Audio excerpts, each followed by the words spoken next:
उसका 18 उसका 1 से हम पढ़ेंगे। पुराना नियम उत्पत्ति की पुस्तक 18 उसका 1 से हम पढ़ेंगे। सभी लोग उस वचन को निकाल लेंगे।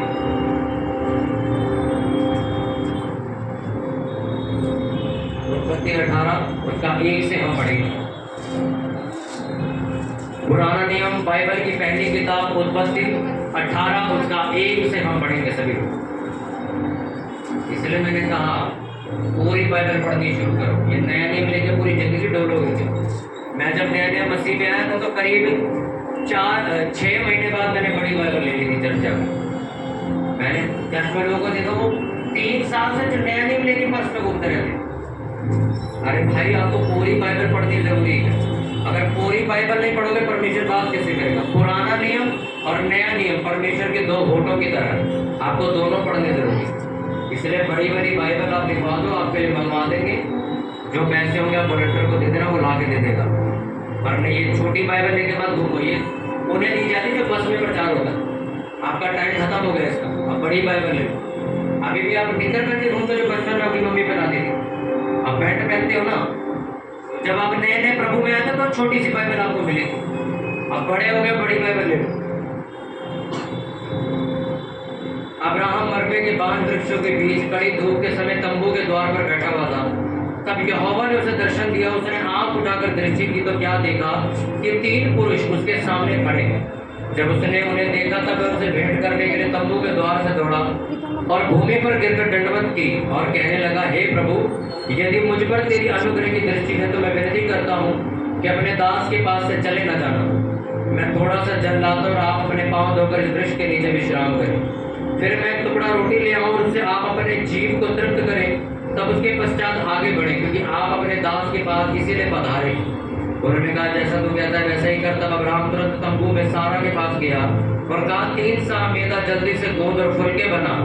फिर अब्राहम गाय बैल के झुंड में दौड़ा, एक कोमल और अच्छा बछड़ा लेकर अपने सेवक को दिया और उसने जल्दी से उसे पकाया। तब उसने दूध और दही और बछड़े का मांस जो उसने पकवाया था लेकर उनके आगे परोस दिया और आप वृक्ष तले उनके पास खड़ा रहा और वे खाने लगे।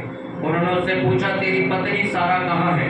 उसने कहा, वह तो तंबू में है। उसने कहा, मैं बसंत ऋतु में निश्चय तेरे पास फिर आऊंगा और तेरी पत्नी सारा से एक पुत्र उत्पन्न होगा। सारा तंबू के द्वार पर जो अब्राहम के पीछे था सुन रही थी। अब्राहम और सारा दोनों बहुत बूढ़े थे और सारा का मासिक धर्म विपद हो गया था। इसलिए सारा मन में हंसकर कहने लगी, मैं तो बहुत बूढ़ी हूँ और मेरा पति भी बूढ़ा है, तो क्या मुझे ये सुख होगा?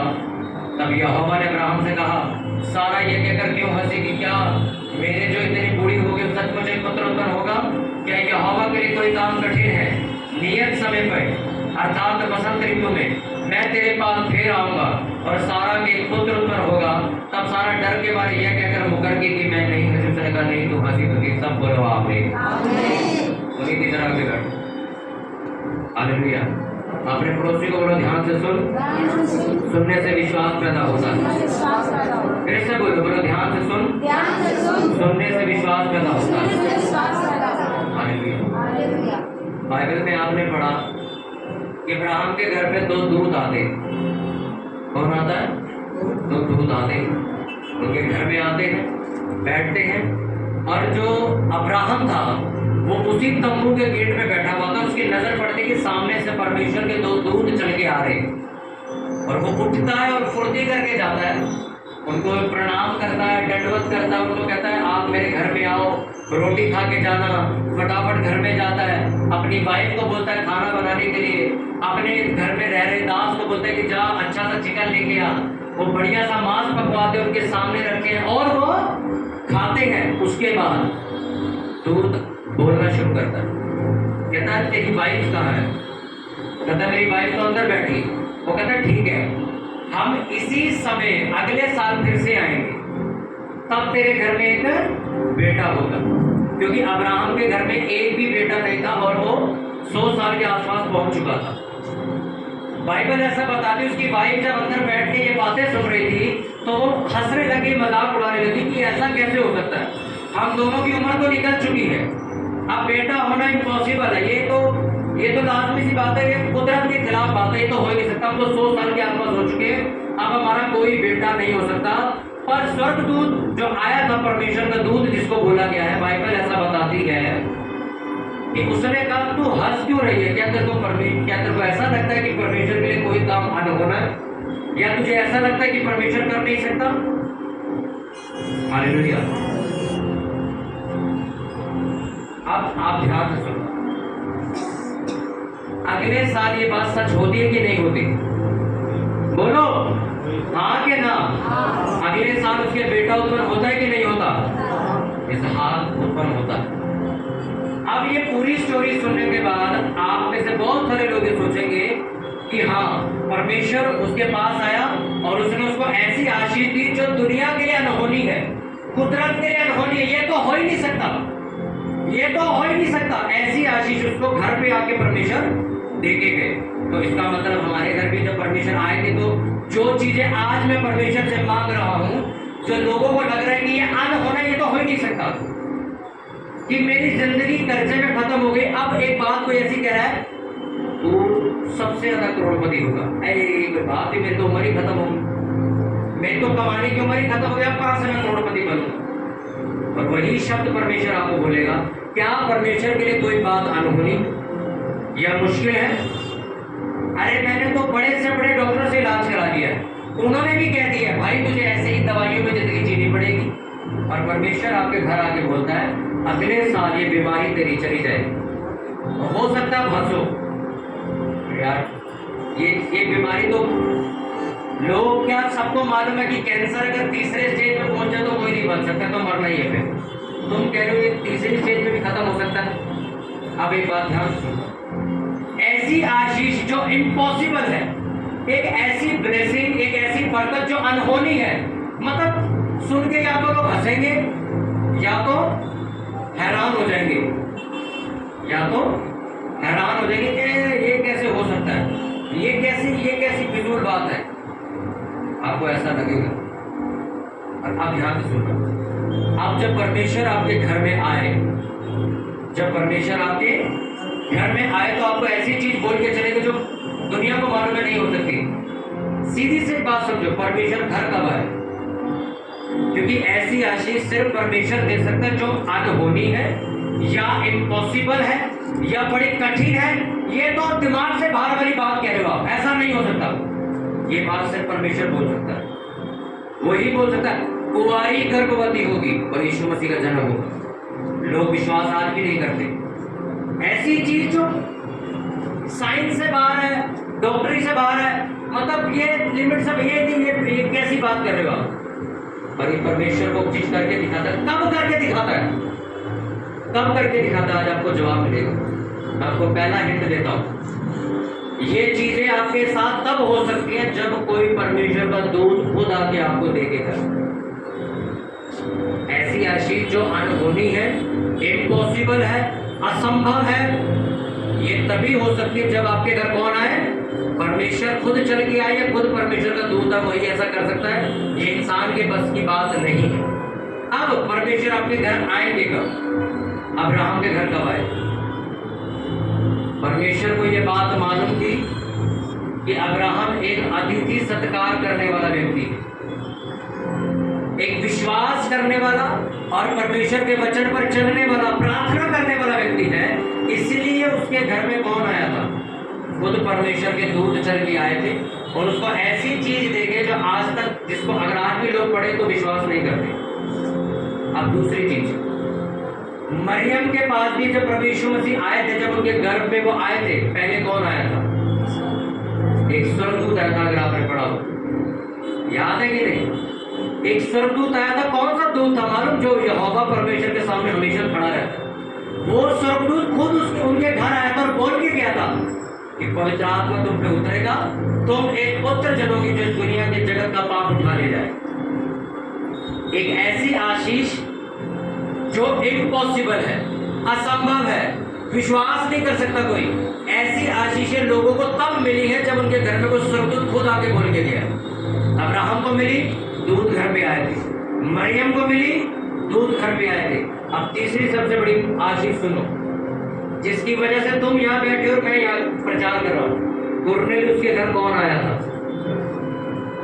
पतरस तो बाद में आया, पहले कौन आया? बाइबल में लिखा कुरनेलियुस के घर में प्रेयर होती थी 3 टाइम, उपवास रखता था वो व्यक्ति, अपने बीज बोता था। तो एक दिन ऐसा आया, स्वर्गदूत खुद उसके घर में आया जब वो दिन के तीसरे पहर प्रार्थना कर रहा था, और स्वर्गदूत आके क्या बोल के गया, जा पतरस नाम, तेरी भेंट और तेरी प्रार्थना स्वीकार कर ली गई है। अब चमड़े का धंधा करने वाले के घर में पतरस नाम का एक चेला रहता है, उसको बुला के ला, उसको न्योता दे। और बाइबल बताती जब पतरस को बुलाया गया, पतरस घर में आया, पतरस ने प्रचार किया, प्रार्थना करी और लिखा, सुनने वालों के ऊपर पवित्र आत्मा उतर गया। और तब से लेके आज तक अन्य जातियों में प्रचार हो रहा है, यानी कि आपके और मेरे तक प्रचार वहीं से आया। वरना प्रचार सिर्फ यहूदियों के लिए, जो प्रभु यीशु मसीह पिक्चर बस इन्हीं लोगों के लिए था, हम लोग एंट्री नहीं मार सकते। आप पंजाबी से हो, आप मुस्लिम हो, आप, हम लोगों को मिला ही नहीं था सुसमाचार। कुरनेलियुस नाम का जो व्यक्ति था, उसकी वजह से आज पूरे देश में, पूरी दुनिया में प्रचार हो रहा है, क्योंकि वो अन्य जाति आदमी थे, वो यहूदी नहीं था, पर यहूदियों के सारे तरीके फॉलो करता था। आ रही नहीं आ रही समझ? इस दुनिया की सबसे बड़ी भविष्यवाणी की पुस्तक कौन सी आपको मालूम?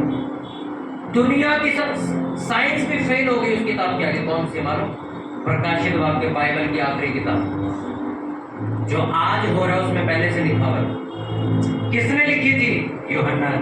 और कब लिखी थी? बताओ कब लिखी थी? जब खुद प्रभु यीशु मसीह के सामने आके खड़े हो गए। यह पढ़ा है कि नहीं पढ़ा प्रकाशित वाक्य? लिखा जब उसने मसीह को खड़े हुए देखा, उसके पैर, जान खत्म हो गई थी उसके शरीर में से, और वो नीचे गिर पड़ा था। तब परमेश्वर उसको दोबारा उठाया, कहते हैं उठ, तेरे को ये बात लिखनी पड़ेगी, इसलिए मैं आप तेरे को उसको उठा के परमेश्वर स्वर्ग लेके गया, चल मैं तेरे को दिखाता हूँ उनके दिनों में मैं कैसे आऊंगा। और सारी भविष्यवाणी उसने लिखी जो आज आप और मैं प्रकाशित वाक्य में पढ़ते हैं। उसी ने लिखा कि कौन सी सोने की सड़कों पर बनी हुई है, उसने कौन सी कलीसिया को पर मरते हुए देखा है, उसने कौन सी सबसे बड़े पाप की आत्मा को कुंड में डलते हुए देखा है, उसने शैतान को मार खाते हुए, उसने सारा कुछ अपनी आंखों से देखा था। और उसके बाद उसको नीचे भेज दिया गया वापस, उसको सारे कुंड दिखाए गए, ये नरक है, ये देख इतना बड़ा गड्ढा मैं खोदूंगा, इधर स्वर्ग होगा, यीशु मसीह कैसे आएंगे, किस कौन सा घोड़ा होगा, कौन से रंग का होगा, सारा कुछ उसमें उसको लिखवाया गया था। कब? इतनी बड़ी भविष्यवाणी क्यों कब लिखी गई? जब उसके जीवन में एक एक व्यक्ति की एंट्री होती थी। अब ये सारे एग्जाम्पल मैंने आपको क्यों दिए? ये बात समझाने के लिए आपको एक वचन दिया गया इसी चीज के लिए नए नियम में, क्या तीमुथियुस की पुस्तक में लिखा, सेवा करने वालों को, मसीही लोगों को अतिथि सत्कार करना मत भूलना, क्योंकि अतिथि सत्कार करने के चक्कर में कईयों ने परमेश्वर के दूतों की इज्जत कर दी। अब आपके घर मेहमान कब आते? आपको मालूम? अगर मोहल्ले को, रिश्तेदारी में ये बात सबको मालूम हो कि इसको बोलने की तमीज नहीं है, कोई रिश्तेदार आपके घर नहीं आता है क्या? आप किसी के ऐसे के घर जाते हो जहां पर आपको पहले से पता हो वहां इज्जत नहीं मिलेगी, जाते हो उनके घर? आप समझो, परमेश्वर भी जानता है इसके घर में मुझे इज्जत मिलेगी कि नहीं, इसलिए वो आपके घर नहीं आता और कहीं पे आता। कितनों को बात समझ आ रही है? परमेश्वर ने मुझे 4 दिन पहले ये प्रचार बोला था, पता नहीं संडे को नहीं दिया, इसलिए आज दे रहा हूं। आपके घर में अतिथि सत्कार अगर नहीं है, आपको सच कह रहा हूं, आप भूल चूक में, गलत फहमी में परमेश्वर का निरादर कर दोगे। कई बार आप सोचोगे ये तो नॉर्मल सा कोई पास्टर आया है, इसको ऐसे ही बिठा दो, पानी पूरी दे दो। पर आप कई बार गूगल जाके चेक करोगे, यूट्यूब जाके चेक करोगे, आपको कहे इस नाम का तो पास्टर ही नहीं है कोई, ये कौन था फिर जो आया? और आप कहोगे, अपनी छाती पे हाथ मार के रोगे, मैंने उसका निरादर करके भेज दिया। आज भी ऐसे विजिटेशंस होते हैं, आज भी ऐसे न्योते पे लोग, परमेश्वर के दूत आज भी आते हैं, आपको मालूम? आज भी होता है। ये नहीं कि ये बाइबल की कहानी है, नहीं, पुराने नियम में भी हुआ। आपको याद है याकूब का नाम इजराइल का पड़ा था? हिंट देता हूं, उसकी जांग की नस चढ़ा दी थी किसी ने। कौन था वो? सारी रात उसने मलयुद्ध कर रहा था। वो कौन था? परमेश्वर की ओर से भेजा गया एक दूत था जो याकूब के पास आया था जब याकूब जंगल में अकेला रह गया। आज भी स्वर्गदूत आते हैं, आज भी परमेश्वर की ओर से शक्ल बदल के दूत आपके घर भेजे जाते हैं, पर आप अपने मस्ती मजाक में उनकी बेइज्जती कर देते हैं। कितने सारे लोग हैं जो पास्टर्स की इंसल्ट कर देते हैं, बेइज्जती कर देते हैं, गलत बोल देते हैं। अरे आप जिस चर्च में जाते हो अच्छी बात है, वहां पे प्रचार बहुत अच्छा होता है, पर आप किसी ऐसे पास्टर से मिलते हो जो बड़ा आराम से प्रचार करते हैं, बड़ी धीरे धीरे बोलते हैं, तो आप उनका मजाक उड़ाते हैं। एक ऐसा पास्टर नींद आ जाती, आपको कोई अधिकार नहीं। आप नहीं जानते आपके घर में कौन किस टाइम आ रहा है। आपके घर में अतिथि सत्कार नहीं है। आप लोगों के घर में 4 लोगों का खाना बना है, अगर एक बाहर से चलो कोई वॉलंटियर का खाना बोले, ओए किसके घर से वॉलंटियर का खाना लिया, तो चेहरे देखा तो हम क्यों देखा, हम क्यों देखा, अपना बना लो जाके। अरे समझदार हो, आपको ये नहीं पता वो आपके घर रोटी मांगने नहीं आए, वो आपके घर रोटी मांग। आपको क्या लगता है उसमें लिखा परमेश्वर के दूत, क्या परमेश्वर के दूत आए थे घर पे चल के, परमेश्वर को रोटी खाने आए थे क्या? जिसने दुनिया को बना वो रोटी खाने आया तुम्हारे। रोटी आपको मालूम एक जरिया है आशीष लेने का, एक जरिया है, एक जरिया है। वो इजहार ने क्या बोला था, मेरे लिए कुछ बना के खिलाओ, उसके बाद रोटी नहीं थी क्या? वो कहता मैं कुछ खाऊंगा तो ही खुश होऊंगा, फिर मैं तेरे को आशीष दे पाऊंगा। एक बार चर्च में मेरे को बहुत तेज भूख लगी, पर खाना खा ली चर्च में, तो सारे मैंने एक को बोला वॉलंटियर को, मैंने कहा यार खाना बना, वो कहता नहीं मेरे को घर जाना, वो घर चला गया। मैंने दूसरे वॉलंटियर को बोला, मैंने कहा यार खाना बना, उठा, वो भी घर चला गया। तीसरा वाला रुका, वो कहता चलो मैं खाना बनाता हूँ। अच्छा हम सुबह से भूख लगी थी मेरे को, हम चर्च में काम कर रहे थे, उसने रात को खाना बनाया, उसने जैसे ही खाना बनाया मैंने खाना खाया, मेरा कोई मकसद नहीं था उसको आशीष देने का, मैंने कम से कम 15 मिनट तक उसको आशीष दी, और जैसे मैंने आशीष दी उसके अगले दिन उसकी नौकरी लगी। अब आप सोचो वो रोटी का चक्कर क्या था, उसको आशीषित करने का एक जरिया था।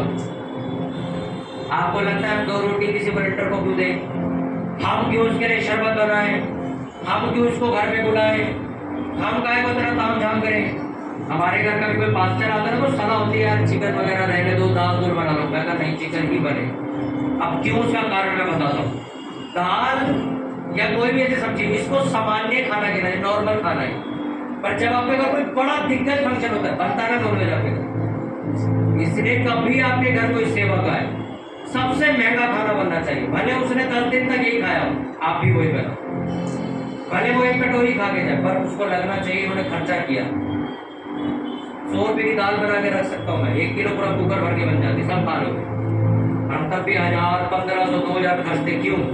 यही वो बीज है जो तुम्हें फलवंत करेगा।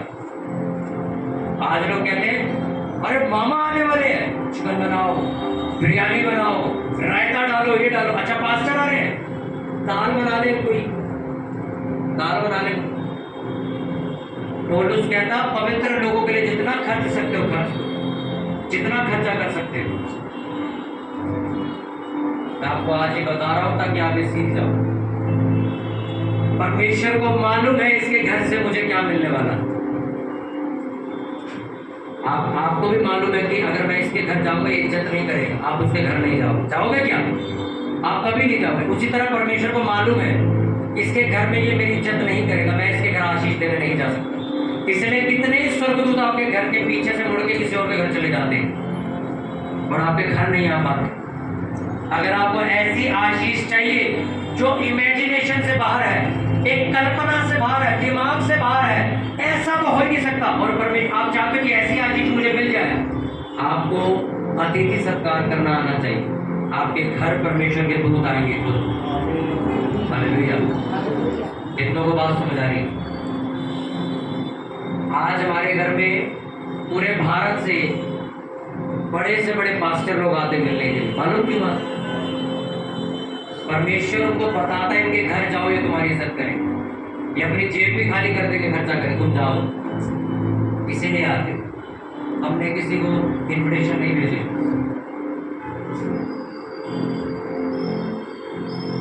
आपको अतिथि सत्कार करना आना चाहिए। वॉलंटियर अगर बाहर हो तो प्लीज बाहर वालों को बोलो कि थोड़ी शर्म करो, फोन बंद कर दो प्रचार के वक्त, थोड़ी सी शर्म करो बस। मुझे मालूम है परमेश्वर की, आपकी नज़र में परमेश्वर की इज्जत नहीं है, अब खत्म हो चुकी है, और प्लीज प्रचार के समय इज्जत रखो। वो लोग जिनकी वजह से बेदारी आनी थी आज फोन में बर्बाद हो चुकी है। वो लोग जिनकी वजह से लोग प्रचार सुनते थे, लोगों ने पाप छोड़ दिया, आज वो प्रचार फोन में बर्बाद हो चुका। उसका चैनल खोलो, गाली बढ़ा, बुलाहट खत्म हो चुकी।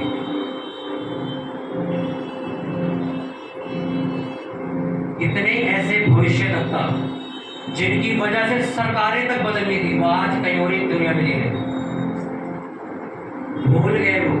बाइबल में लिखा है शैतान तुम्हें पाप करते वक्त सुन कर देगा, तुम्हें मालूम ही नहीं होगा मैं क्या कर रहा हूँ। जब कर लोगे फिर बाद में याद आएगा क्या कर दिया, सुन कर देगा तुम्हें। आज से अतिथि सत्कार करना सीखो। एक बच्चा भी तुम्हारे सामने बैठ के अगर तुमसे वैसे मेरे को रोटी खा, उसको खिलाओ, तो हम नहीं जानते वो क्या शब्द बोल सकता तुम्हारे। कभी आपको लगता है कि कोई प्रचारक मेरे साथ है या कोई सेवा करने वाला मेरे साथ, अपनी जेब से खर्चा करो, उन्हें होटल पे लेके जाओ, खुद खाना खर्चा करो, अपनी जेब से पैसे दे दो, तो नहीं जानते वो तुम्हें कैसी आशीष दे देगा। हालेलुया। और आज मैंने देखा लोगों के घर मेहमान आते तो वो जानबूझ के ऐसे रिएक्ट करते हैं, किसी तरह घर से जाए, किसी तरह घर से जाए, जल्दी जाइए। एक मैं कहता हूँ गली में पलने वाला कुत्ता देखा आपने, वो भी अगर आपके घर में रोज आता दूध पीने तो आप आशीषित हो, क्योंकि सोचो वो बोल नहीं सकता, आपकी भाषा में समझ नहीं आ रही, यानी कि परमेश्वर उसे बोल रहा है इसके घर में बरकत है, जाओ वहां खाना मार, और तुम उसे पत्थर मार देते हो, फिर वो हटा। आपका दिमाग काम नहीं कर रहा, आपके घर को भेजा जा रहा है। चर्च में कितने जानवर आते हैं, क्यों आते हैं? उनको पढ़ना आता है क्या, या उनको सुनना बोलना कुछ आता है क्या? उन्हें भेज कौन रहा है? कौन भेज रहा है उन्हें? इसलिए हम कभी किसी जानवर को नहीं भगाते। हालेलुया। आपके घर के बाहर गायें खाना मांग रही थी, गली में लोगों की हरकतें देखा करो। वैसे ये लोग अपने आप को कहें हमारी गौ ये माता है, माता है, सुबह किस गौ माता की हालत देखा दो, पानी फेंकते ऊपर से, फटाफट आके गोबर में फटाफट निकाल दे गली से बाहर। अरे मूर्खों को, गली में तुमसे प्रॉपर्टी मांगने थोड़ी आई थी, वो खाना मांगने आई थी तुमसे। मैं सुबह कई बार, अगर पहली बात तो मैंने सुबह देखी नहीं, बहुत कम देखता हूँ मैं, क्योंकि 5 बजे सो जाता हूँ। कई बार अगर मैं 7-8 बजे जाग रहा हूँ, गली पे मैं अपने खड़े होकर जंगले से देखता हूँ, गली में गाय एंटर हुई, कोई डंडा मार रहा है, कोई पानी फेंक रहा है, कोई आवाज दे रहा है, कोई ऊपर से पानी फेंक रहा है, कोई ऐसे हटा रहा है, फिर धीरे धीरे करके गली से बाहर निकालते, फिर वो अगली गली घूम से जाती, उस गली में भी लोग ऐसा ही करते। और फिर मजबूरन कुछ लोग होते गली में भाग भाग के जाते, रोटी दे के आते। अरे समझदारो, इतना बड़ा जानवर तुम्हारी गली में आके पहले खुश, उसको खुली हवा चाहिए, वो मजबूरी में आया कि इसको रोटी मिल जाए, आप उसे भगा देते।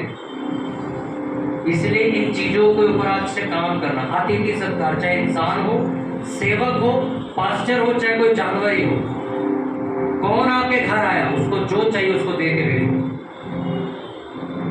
बाइबल में क्या लिखा? 2 रोटी है तो 1 खा 1 दे, 2 कुर्ते हैं 1 पहन 1 दे दे, तुम्हारे पास 10 शर्टें हैं 1 दे दो किसी को, 2 दे दो किसी को, घोट के मतलब उसको अलमारी करता, उसको दे दो किसी और। हालेलुया। मेरे पास 10 जोड़ी जूते हैं और आपका साथी नंगे पैर चप्पल टूटी में घूम रहा है, आप क्रिश्चियन नहीं हो, आपको देने चाहिए थे। नहीं मेरे सारे जूते ना 10-10 हज़ार रुपए के, मैं इतनी बड़ी रकम वाले जूते नहीं दे सकता, तुम कुछ पा भी नहीं सकते। अपने हाथों को उठाओ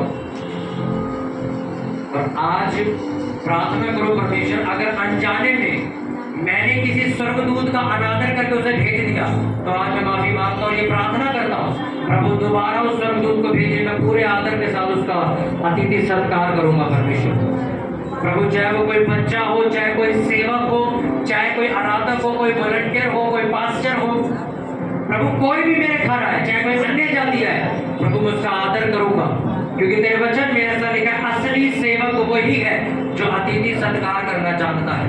अपने हाथों को उठाओ और ऊंची आवाज में प्रेयर करो और परमेश्वर से अनुग्रह मांगो कि मुझे वो आंखें दे, मुझे वो आंखें दे जो अब्राहम के पास थी, कि वो स्वर्गदूतों को पहचान गया था कि ये परमेश्वर की ओर से भेजे गए लोग हैं।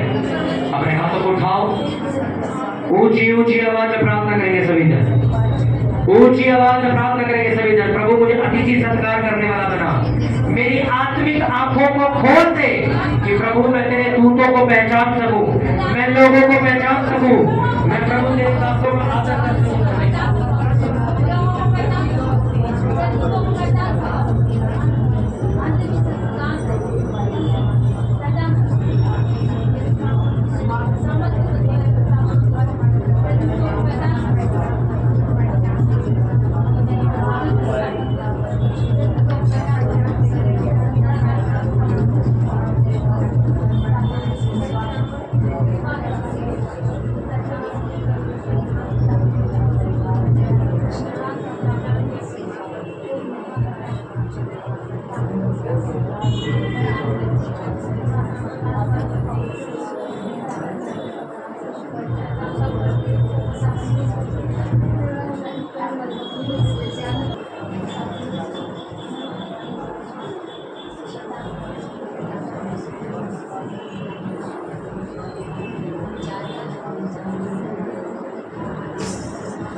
थैंक यू लॉर्ड जीसस, धन्यवाद, आवाज बढ़ाए, धन्यवाद पवित्र पवित्र सर्वशक्तिमान।